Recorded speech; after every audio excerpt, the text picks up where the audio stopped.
Anna is definitely one of my most challenging roles, and I think it's because you're never quite sure whether she's supposed to be the anti-heroine or the heroine. You know, she is both guilty and innocent at the same time. And I think, you know, in rereading the book when I was just about to do the film, I'd read it ages ago when I was sort of in my late teens, early 20s, and I remember it just being this sort of sweeping romance and being very beautiful and just, you know, being taken along with it. And I suddenly read it just before we started and went, wow, this is so much darker than I remember it being, and she is so much more complex and strange and dark than I remembered as well, you know, and also you sort of end up going, does Tolstoy hate her? And is that the point? You know, do we have to have moments where we hate her as much as you have to love her and you have to understand her and you have to understand what she's going through? You know, you do also, I think you are meant to judge her and you are meant to hold her up as being morally culpable, you know. So it was quite a difficult balance to get all of those things.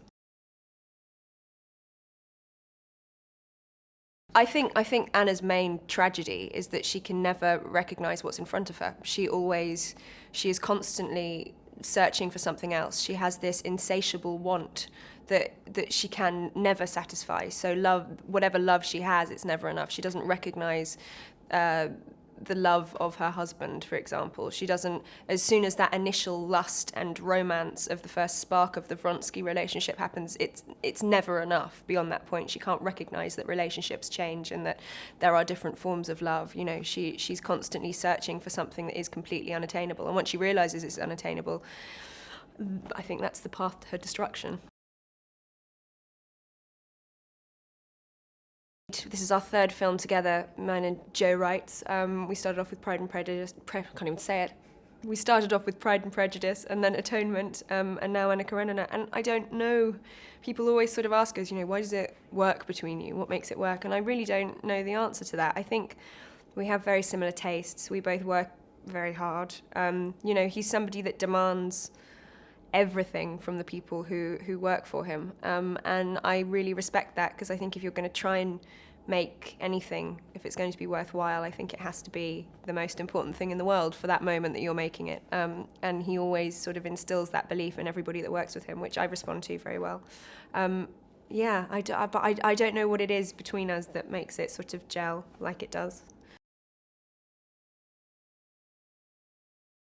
I think that the whole of the visual style was based, it was based on a line that he read in Orlando Figet's Natasha's Dance, which was something like, I'm going to quote it wrong, but they live their lives like they were upon the stage, or something like that, which was a reference to the Russian aristocracy of the sort of 18th and 19th century, how most of them couldn't actually even speak Russian. They spoke French or Italian.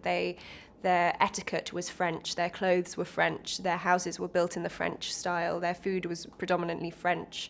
Absolutely everything was to emulate the French courts, and so they literally couldn't speak to other people in their country of a lower class. And so this idea that they were constantly performing, they were constantly pretending that they were in a different country, literally, than they actually were. So this idea that performance was such a major part of the aristocracy, and therefore of Anna herself, that she was constantly pretending to be something that she wasn't, a mother, a wife, all of these different things. So I think he was thinking about that, and then decided that if he was going to do the whole thing in one place, that the most appropriate place it would be a theatre, so that every single character all the time is performing.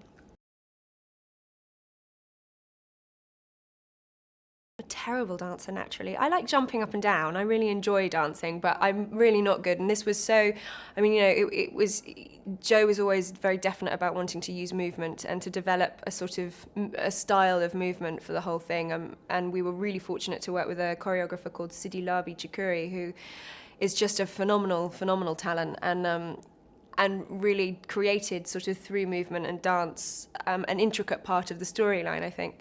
However, he had a load of actors to use for it, and none of us, apart from Aaron Johnson, who is a brilliant dancer, could quite pick it up as quickly as he wanted us to.